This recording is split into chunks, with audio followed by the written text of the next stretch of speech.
I had no idea about any of this when I started, and what I discovered was really wonderful. My husband and I moved up from Melbourne, from the city, 20 years ago permanently, but we'd bought a property in this area within the Cobaw Biolink 35 years ago, and we used it as a weekender. And it was the rabbits that initially triggered my interest in finding other people who were wanting to do something about them. So this property became available some years later. To me, this was pretty special because the previous owners had covenanted a portion of it, 11 hectares or so of it, of remnant, and they'd treated the land conservatively. Well, I see it as becoming a key block within the Cobaw Biolink. The Biolink's fairly broad, 15 kilometres if you think about it, includes Monument Creek to the east. But in the middle, in this side, on the western side, it's got Hanging Rock and it's got the Jim, which are key patches of remnant. And I see this as being another one in that chain of bigger blocks. And in between them, we're working where we can with landowners to build stepping stones. Cassinia staff came and assessed the site in terms of the species that were here with a view to seed collecting on the site. We discussed species because there are some that I think are important in this area that were not on the list simply because most of them have been cleared. And then it all sort of came together quickly and happened. I'm getting older. My husband's not capable of doing physical things at the moment. I could see I was never going to be able to manage this area, to revegetate it myself. And so it's a way of getting it done.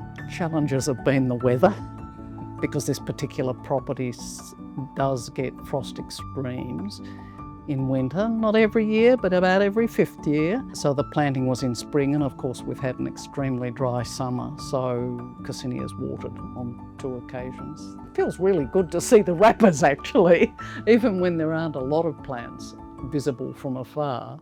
Just you can still see the stakes sticking up, so it's nice to have that effect. But certain areas the plants have done better, and it is great to see that they've survived that first summer. They'll be absolutely fine from here on in. Newman District Land Care Group has been around since 2004, and I've been involved from the outset. The Land Care Groups was an important thing for me to feel a sense of belonging in the community and to build that sense for other people, and it was a very rewarding thing to do. Certainly there are people within the Land Care Group that have been interested in what we've done, and I believe at least one of them's applied for BushBank funding to do work on their property. I mean, some of the early vegetation lines we did were relatively narrow. You know, they're like on the boundaries, and it's 7 or 10 metres, and you can get lost in 10 metres, but it's so much nicer to get lost in something that's 50 metres or bigger. And it's not that you lose any space or area, you gain something that to me is a big asset in a property, is having an area of bush to go and camp in or